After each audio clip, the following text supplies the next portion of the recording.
ระบบการเงินโลกและวิธีเอาตัวรอดจากเกมการเงินขาทาส EP 31 คิดแบบคนส่วนน้อยจึงจะเป็นคนรวยได้กฎ10/100หรือ10/90ยังใช้ได้เสมอตั้งแต่อดีตจนฮอดปัจจุบันซึ่งเป็นกฎเกณฑ์แบ่งแยกระหว่างความคิดหรือทัศนคติของคนรวยและคนทุกข์เพราะทัศนคติเป็นสารตั้งต้นทำอิฐที่จะผลักดันคนเฮาให้ดำเนินชีวิตไปในทิศทางใดหนึ่งกฎ10/90จึงยังใช้ได้มาฮอดปัจจุบันนี้เพราะคนที่ประสบผลสำเร็จเป็นเพียงคนส่วนน้อยเท่านั้นและคนที่บ่ประสบผลสำเร็จก็จะกลายเป็นคนส่วนใหญ่หรือในอัตรา90นั่นเองฉะนั้นการเริ่มต้นความคิดจึงเป็นส่วนสำคัญที่สุดถ้าเฮาคิดแบบคนส่วนใหญ่เฮาก็จะถูกจัดอยู่ในกลุ่ม90หรือถ้าเฮาคิดแบบกงกันข้ามเฮาก็จะถูกจัดอยู่ในกลุ่ม10และกลายเป็นคนรวยได้แต่มันก็บ่ได้ง่ายเลยที่จะฮู้ผลในเวลาอันสั้นเพราะยังมีปัจจัยหลายอย่างเข้ามาพัวพันและต้องได้ใช้ปัจจัยหลายอย่างเช่นกันในการดำเนินตามทิศทางความคิดนั้นจนกว่าจะก้าวไปสู่เป้าหมายของการเป็นคนรวยได้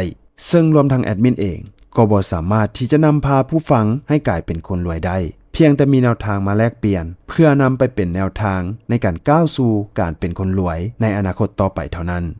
แล้วคนส่วนใหญ่คิดแบบใดและคนส่วนน้อยคิดแบบใดด้วยยุคปัจจุบันเป็นยุคข้อมูลข่าวสารจึงมีหลายกูรูและหลายๆซ่องที่ให้คำแนะนำเกี่ยวกับการก้าวสู่หนทางของการเป็นคนรวยเมื่อหลายทานยิ่งรับฟังหลายเท่าใดทานก็จะยิ่งสับสนหลายขึ้นกว่าเก่าและเกิดคำถามว่าสิ่งใดแม่นแท้สิ่งใดสามารถปฏิบัติได้และเห็นผล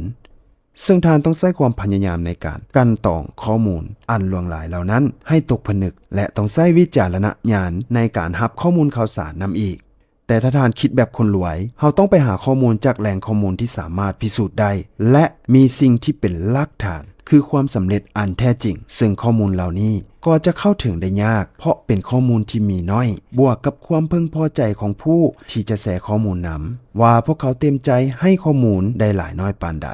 แต่ถึงแนวใดก็ตามถ้าท่านต้องการเป็นคนรวยท่านก็ต้องคิดและกระทำแบบคนรวยนี่เป็นทฤษฎีพื้นฐานในการเริ่มต้นเส้นทางการเป็นคนรวย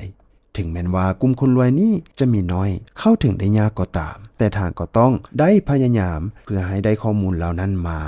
ได้มีปฏิสัมพันธ์ใกล้ชิดและได้คำแนะนำดีๆเพื่อท่านจะนำไปเป็นแนวทางปฏิบัติให้เกิดผลสำเร็จได้เพราะกลุ่มคนรวยที่ประสบผลสำเร็จเหล่านี้แม่นอนอยู่ในกลุ่มอัตราส่วน10พวกเขาสามารถเอาตัวรอดและสร้างความร่ำรวยได้ในทุกสถานการณ์